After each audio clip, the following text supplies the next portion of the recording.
Vocês citaram Flamengo, vamos falar de Flamengo então. Flamengo e Fluminense, final do Campeonato Carioca. O Flamengo venceu o jogo de ida pelo placar de 2-1. E nesse domingo, o Fluminense tem a chance de reverter esse placar no segundo jogo para ficar com a taça, algo que só aconteceu uma vez na história.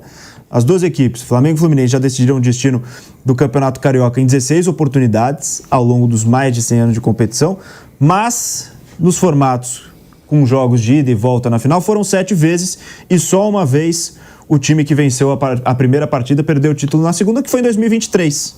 O Fluminense de Fernando Diniz perdeu o primeiro jogo por 2-0 e no segundo jogo goleou por 4-1. O Fluminense acabou saindo campeão. O Flamengo, que vem numa boa sequência nessa temporada, 12 jogos de invencibilidade no Campeonato Carioca, 10 vitórias e 1 empate. Ao todo, são 23 partidas do Flamengo em que a equipe não sabe o que é perder, desde o dia 10 de outubro da temporada passada, um grande trabalho do técnico Felipe Luiz.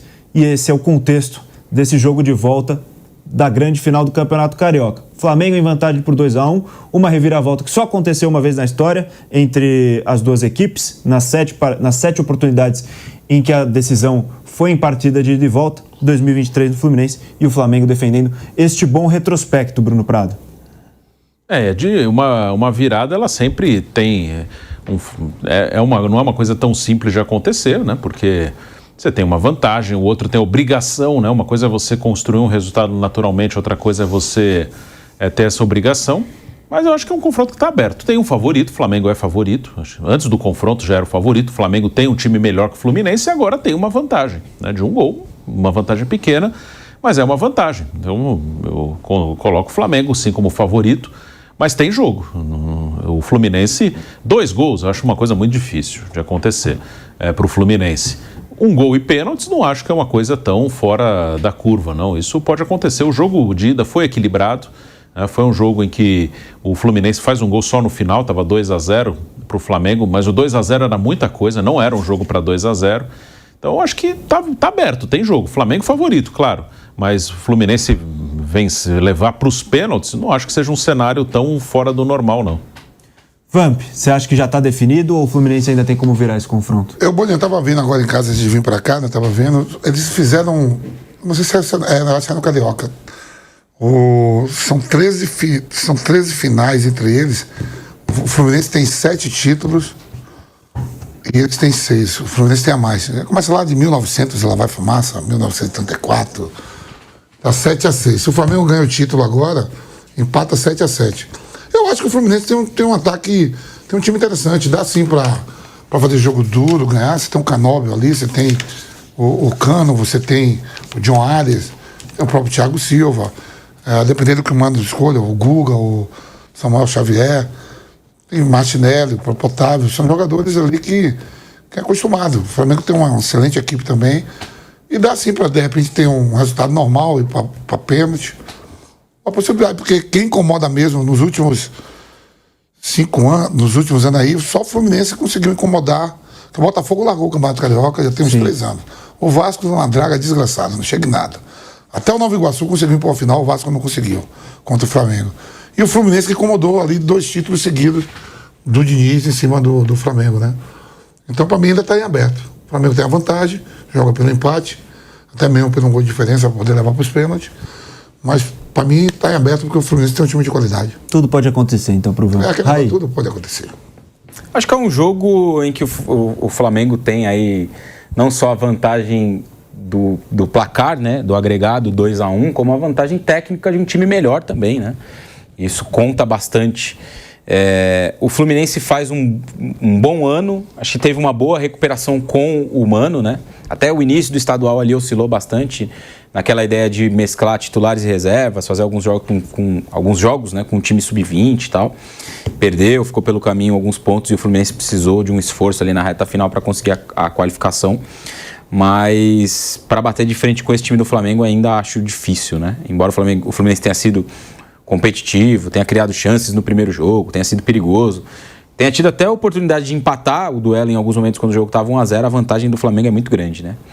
2-1, o Fluminense precisa vencer o jogo por 2 gols de diferença e a diferença dos times também é bastante grande nesse momento, né? Não consigo enxergar aí o o Flamengo perdendo esse título, algo muito extraordinário, porque aí muita gente também retorna àquela final de 2023, né? Que o Flamengo faz 2-0 na ida e toma 4 do Fluminense na volta.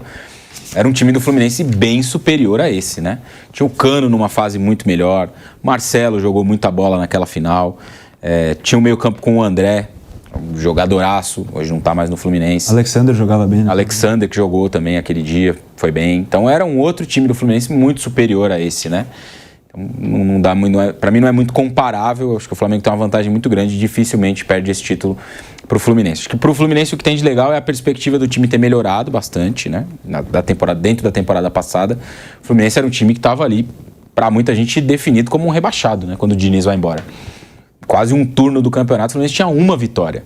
Tanto que o aproveitamento com o Mano Menezes ele é espetacular. E mesmo assim o Fluminense terminou ali perto da zona do rebaixamento.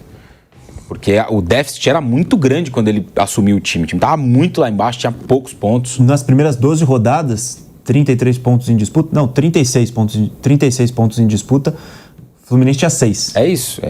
Isso exemplifica o que era o campeonato do Fluminense até a saída do Fernando Diniz. Então o gap ali, para tentar a recuperação, né, era muito grande do Mano, e ele fez um trabalho muito bom, o Fluminense reagiu e tudo mais. Então acho que a perspectiva para o ano é um ano tranquilo, não vai brigar por títulos, muito provavelmente, me parece ter muito potencial para isso nas outras competições, mas a tendência é que faça um ano mais seguro. E aí dentro disso é um Fluminense que vai jogar um Mundial de Clubes, né? O Felipe Luiz, que tem 26 jogos pelo Flamengo, 19 vitórias, 6 empates, 1 derrota, 48 gols marcados, 14 gols sofridos, foi campeão da Copa do Brasil e pode conquistar mais um título aí também pelo Flamengo. Ganhou a Supercopa do Brasil também, pode conquistar o seu terceiro título no comando do Flamengo. Um trabalho já muito bom nesse começo, né? Felipe Luiz, que é um dos jogadores mais entendidos de tática, fez um bom trabalho na base do Flamengo também, agora no profissional. O trabalho dele é muito bom até aqui e acredito que será bom. Ele vai acabar sendo avaliado se ganhar ou perder, né? Mas ele tem que fazer o trabalho dele independente disso, que às vezes vitória e derrota, muitas vezes não está no controle do treinador só. Ele vai pegar equipes fortes, vai ter jogos em que o time não vai conseguir render bem. O calendário brasileiro é bem pesado, então é difícil manter uma regularidade jogando em alto nível sempre.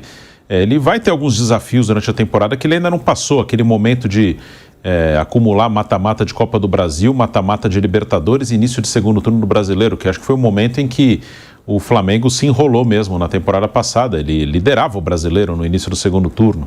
E aí quando teve acúmulo, confronto com o Palmeiras na Copa do Brasil, confronto de Libertadores com Bolívar, depois Peñarol, o time foi se enrolando, né, num monte de jogos, não conseguiu fazer boas escolhas e acabou saindo da briga pelo título brasileiro. Então são desafios que vêm lá para frente.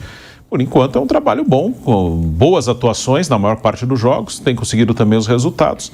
Então é um treinador que é muito promissor, é um cara que se preparou e tem tudo para ter uma boa carreira pela frente. Vamp, sem a animação do pilhado de achar que o Felipe Luiz é o novo Jorge Jesus, mas você gosta do trabalho do Felipe Luiz no comando do Flamengo? Gosto, a gente está torcendo aí para que surjam novas oportunidades, novos treinadores novos, né? O Felipe Luiz parou de jogar, ficou ali na base do Flamengo.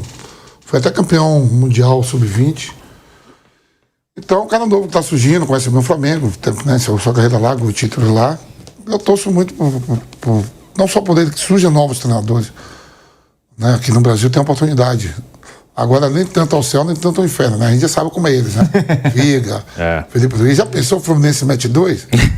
Ai, meu Deus. Fora o dinheirinho que você vai levar, né, Vamp? Não estou nem preocupado com dinheiro, você acredita? Não é que eu seja rico, mas eu prefiro mais eles tristes do que os R$500. Se perde o título domingo, o programa de segunda será da hora. Não, ó, a gente estava pensando bem, fomos muito para frente. O Felipe Luiz podia ter fechado mais ali. Sabe que o Arias que vai cair ali. Nossa, é gostoso demais, né? E o Fluminense ficou na bronca com a arbitragem, hein? Por causa do jogo de ida da final do Campeonato Carioca. Nesta quinta-feira, ontem, o clube divulgou nota oficial criticando a súmula publicada pelo árbitro Yuri Elino Ferreira da Cruz. Em suas redes sociais, o tricolor publicou texto dizendo que a arbitragem cometeu erros graves ao aplicar critérios distintos em diversos lances do jogo, especialmente na aplicação de cartões. O Fluminense ainda reclamou da expulsão de Freitas, afirmando que a explicação dada para a decisão foi absolutamente distante da realidade e citando que a arbitragem teria pedido calma a Luiz Araújo para que ele não fosse expulso. Temos a nota do Fluminense aqui, a arte com a nota para que a gente possa vê-la de forma completa. O Fluminense diz o seguinte, abre aspas, o Fluminense Futebol Clube, após ter acesso à súmula da partida realizada ontem pelo primeiro jogo da final do Campeonato Carioca, vem a público afirmar que, mesmo sem interferência direta no resultado da partida, a arbitragem cometeu graves erros ao aplicar critérios distintos em diversos lances do jogo, especialmente na aplicação de cartões. Chama ainda mais a atenção o relato na súmula para a expulsão do zagueiro Freitas, após o fim da partida, sob a justificativa de que o atleta teria golpeado o adversário Luiz Araújo com o antebraço, o que, como se pode concluir das imagens do episódio, se revela absolutamente distante da realidade. Aliás, chamou a atenção também o fato de o árbitro pedir calma ao atleta do Flamengo para que ele não fosse expulso. Esperamos que no segundo jogo da final, o senhor Bruno Arleu de Araújo, árbitro FIFA e com experiência em muitos jogos decisivos, conduza a partida com imparcialidade e a aplicação uniforme das regras, como se espera em uma grande competição do futebol brasileiro. Flamengo e Fluminense que se enfrentam também no domingo, às 4 horas da tarde. E já tem esse tempero, Raimundo Monteiro. Nossa, o tal do Arleu é ruim também, hein? Vai ser difícil, hein? Se for depender de uma boa arbitragem... Aí fica complicado. Sinto informar, mas não vai acontecer, porque o Arleu é muito ruim. FIFA também. Muito ruim. FIFA também. Mas inacreditavelmente FIFA. Mas viram esse tempero, essas polêmicas pré-jogo, né, Raí?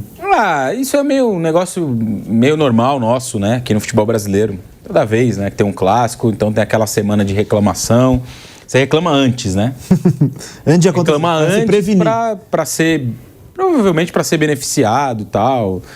No ano passado teve isso no Santos e São Paulo, por exemplo, né?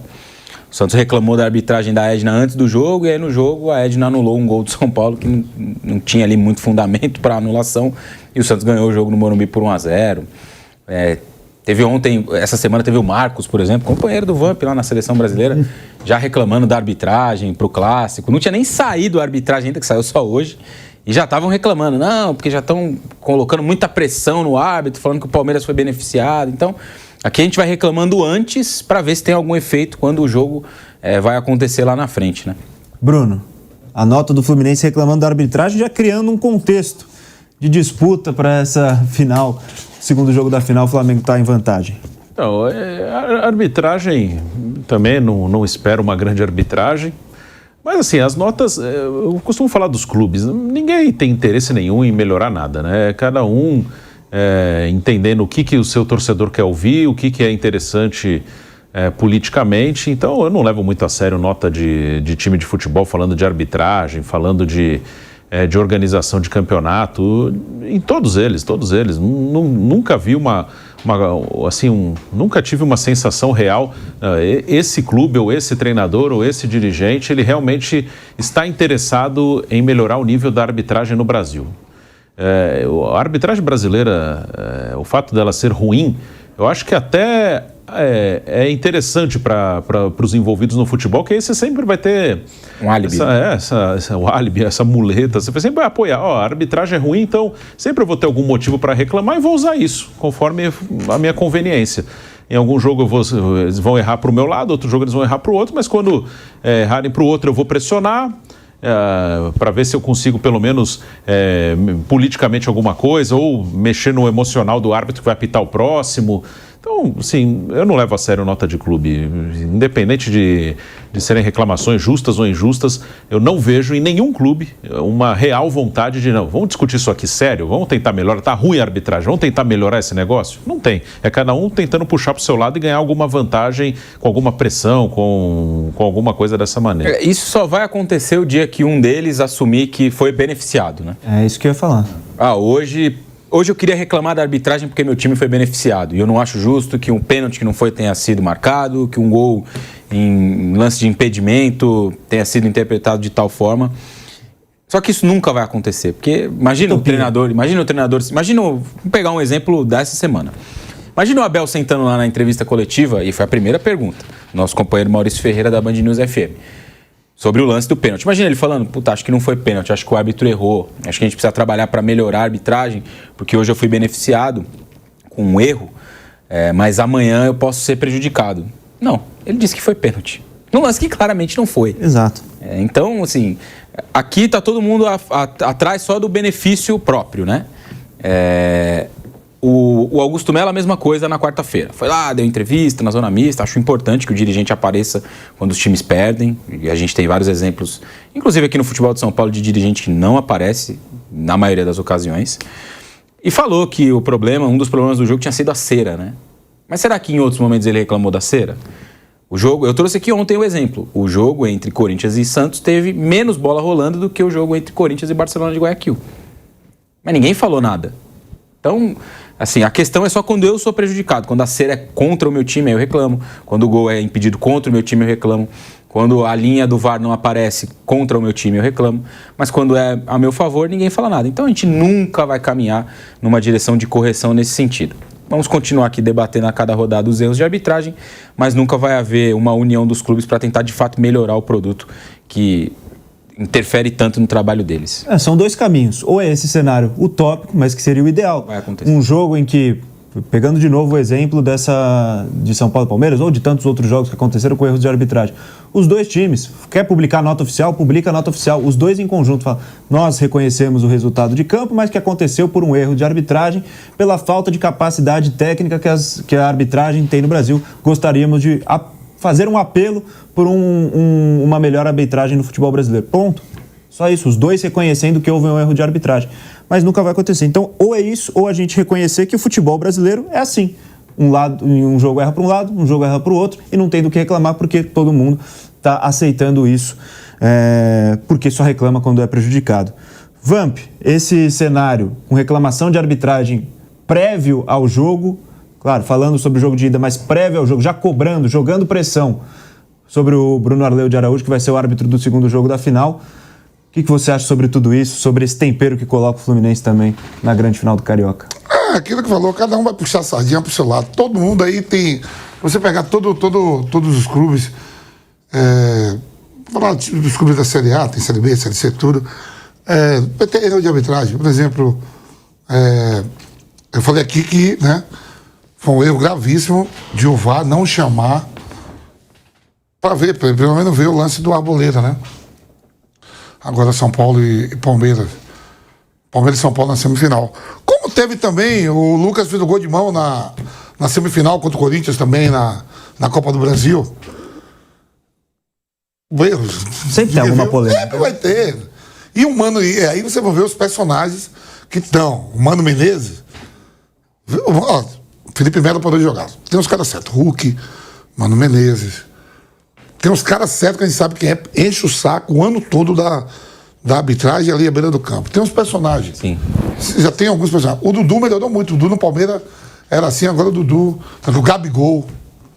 Hulk, eu falei Hulk, Mano, treinador Fernando Diniz, quando eu tô trabalhando. Tem uma galerinha aí que não... Abel. Que sempre tá enchendo o saco. Zubeldia. Tem uma galera, pô. E os árbitros. Como a gente aqui trabalha junto, a gente sai pra jantar, a gente trabalha, olha a escala. Os caras dos árbitros também são amigos, ó. Sabe quem tá querendo foder nós? É o Bruno Prado. Então deixa que a gente pega ele no jogo nosso. Pô. Eles conversam. Os caras não são amigos, não. Os caras fazem curso junto, treinam junto. Deve ter grupo. Olha a escala, tem tudo. Ó, esse aí que me fritar no jogo passado lá, não deixa comigo que eu vou pegar ele aqui agora. Tem, pô. Tá, o cara quis vetar. Quis vetar minha escala. Os caras são amigos também, pô, andam juntos.